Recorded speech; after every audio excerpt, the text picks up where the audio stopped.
Good morning. My name is Ray. I'm with Team S.T.E.A.M. and this morning I'm here at Flash Industrial Painting, getting ready to sandblast an absolute beast of a truck. This is an 07. This thing can lift and haul as much weight as anything's legally allowed to. It's in really good shape. It's just not their company colors. So I'm going to sandblast all of this, the winch, everything involved here today. Get it in the shop. It's supposed to be bad weather tomorrow, so I got to get it done today, and that way we can get going on it.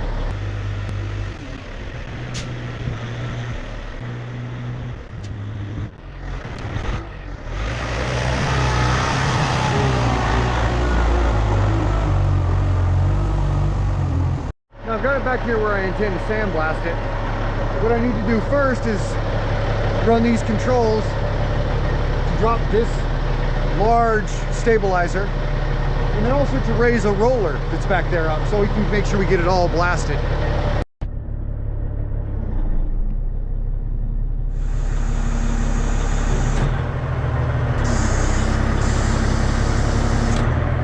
That's the roller. That way we can get in there and get everything.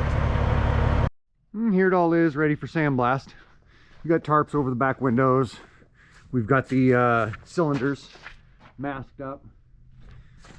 See those stabilizers, the way those work? Those dig into the ground. They have big claws on them. They dig into the ground as far as you want them to. They'll go down quite a bit further than that. I'm not bringing you guys along to sandblast this one. I'm just going to blast it myself. It's just going to be boring. When you've got these little narrow spaces and flat areas, I would have to either wear this on my head, which is impossible, or put it off to the side, which would be very boring. So rather than do that, I'll just pop in the shop here in a minute when I'm done. Well, here in some hours when I'm done, and immediately show you what I look like when I'm done with a big sandblasting project. All right, it's been about 3 or 4 hours. I got out the bed and everything sandblasted that I needed to. Can't probably see it out the window. Just came back in the shop.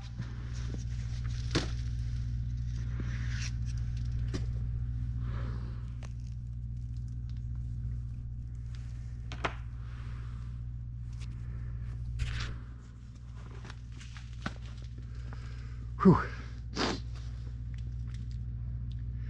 Pretty good look. Not bad. Kind of the opposite of a raccoon. Ah, yeah, styling. And my eyes are packed, but that's pretty typical.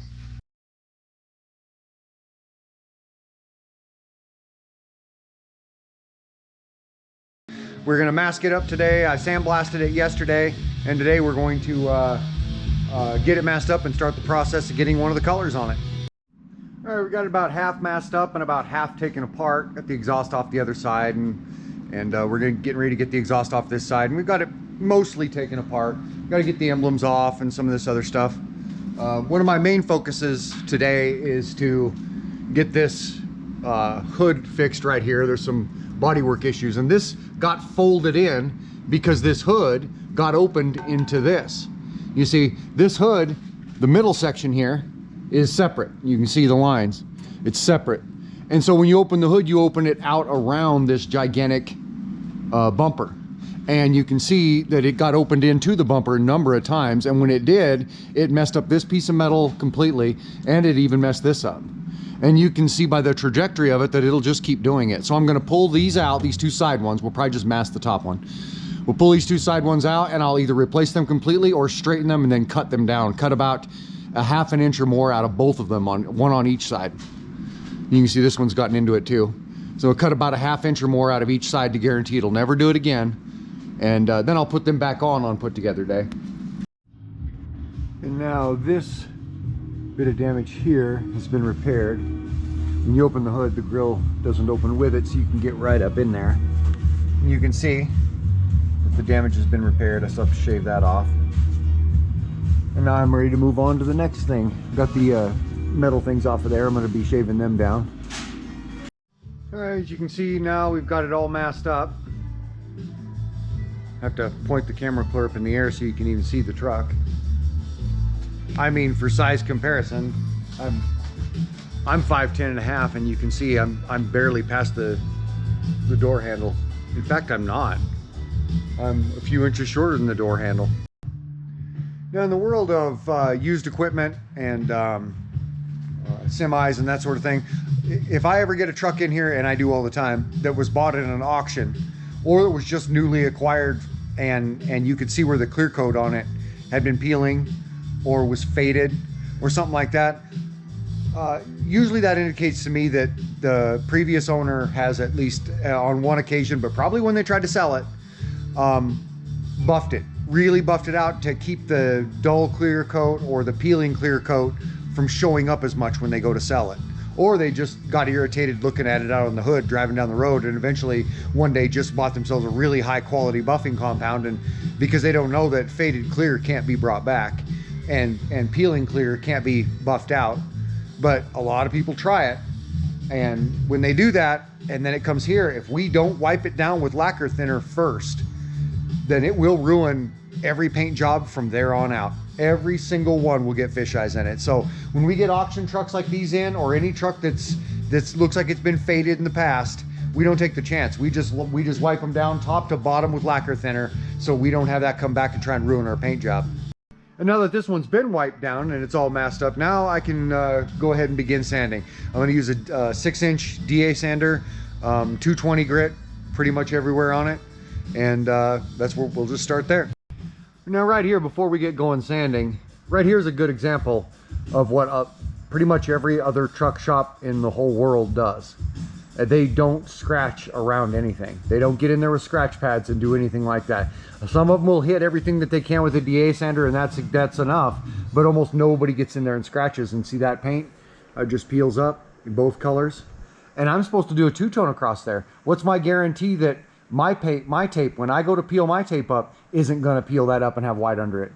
Not very much. Not a very good guarantee at all. I have to actually remove all of this paint to give myself that guarantee. Okay, now I'm standing on the engine itself. See that? And so I'm facing the windshield. You can see the cab lights here. And you can see how badly masked those were in the past by somebody.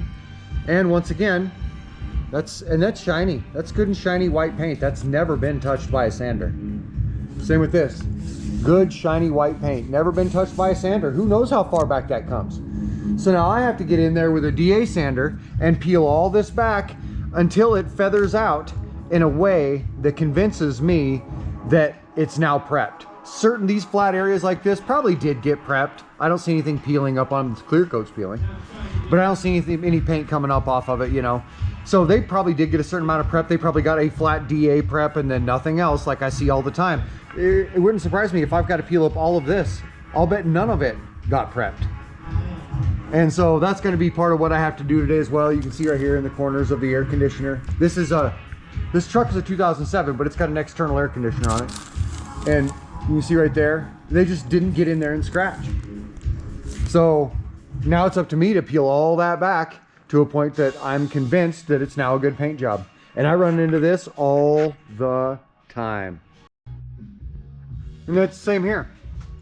You can see somebody blew this off with a pressure washer. Peeling clear coat.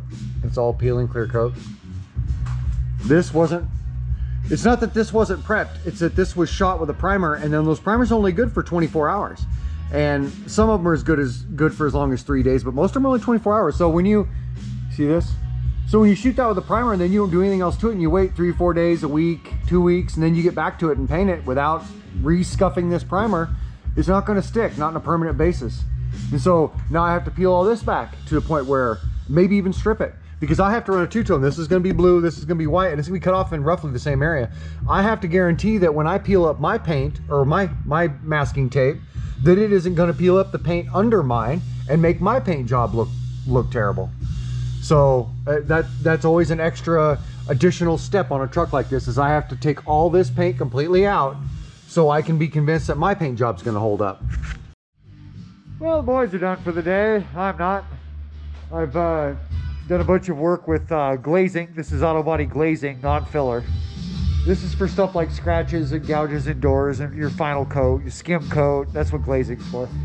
So I've got glazing over this, these sort of spots, these sort of little blemishes all over the truck.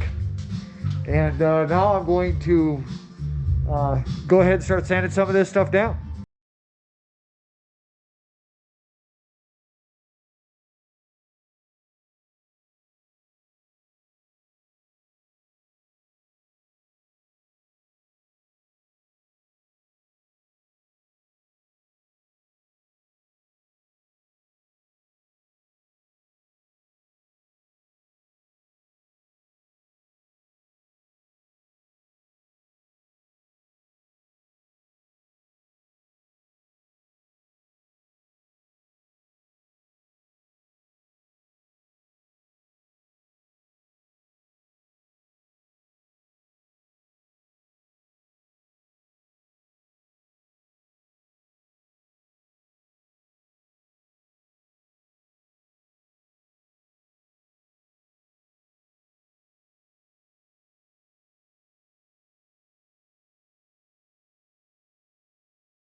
And now we'll go through and scratch all the little details, get her all abraded, and then I'll go ahead and put the first color on here today.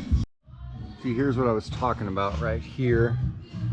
See, I've taken all the paint down all the way to the gel coat, all the way along there, because this is going to be blue, this is going to be white, and I want to be able to trust that when I unmask this, I'm not going to peel up their untrustworthy old paint. We're finally ready to get some primer on this, and the way that it's going to go down is that I'm going to prime these fenders here, not the lower fenders that you see there. Those are in decent shape. These have a few little stars in them, no big deal, but I'm going to prime them in wet sanding primer. So no stars, so if stars are going to show up, they'll show up in my wet sanding primer and I can do something about them rather than in my gloss later on.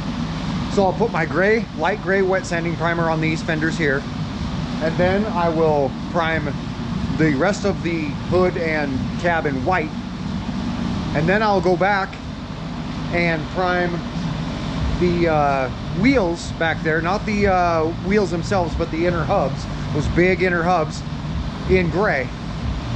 Then I will paint them in blue, and then I'll come up here and paint the cab and hood in white.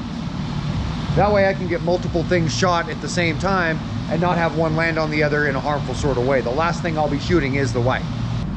Feel like riding along? Good, let's do it.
Well,